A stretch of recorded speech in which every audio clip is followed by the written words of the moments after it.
vous étiez attaqués, comme les autres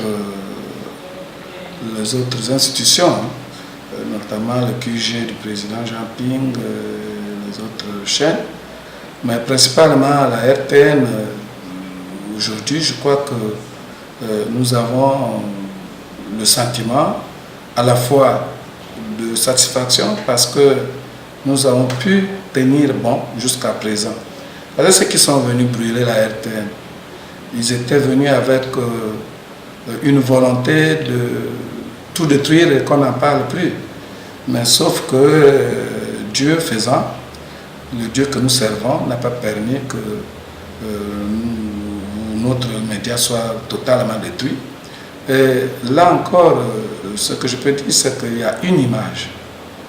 L'image qui témoigne la violence, qui témoigne le manque d'humanisme de ceux qui sont venus attaquer la RTN.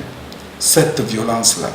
C'est pourquoi nous gardons toujours les stigmates, là, les signes des balles, les impacts, et surtout des voitures qui ont été brûlées.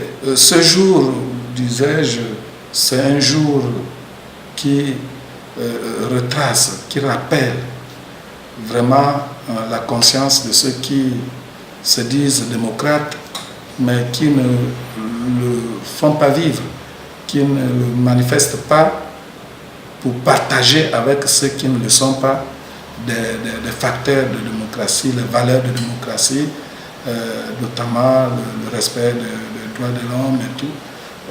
Ils font semblant de ne pas voir alors qu'ils vivent ce que nous vivons.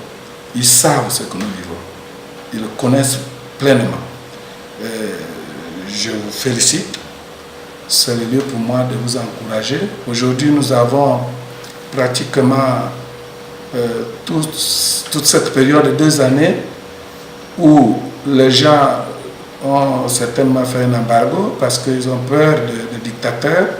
Ils ne viennent plus vers nous. Mais nous avons un Dieu, il faut croire qu'il y a quelque chose.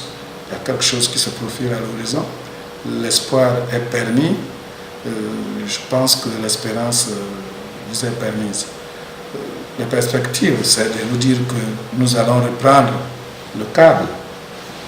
Nous allons reprendre, la RTN va reprendre son envol. La RTN sera encore un média tant recherché, un média qui va satisfaire encore son public.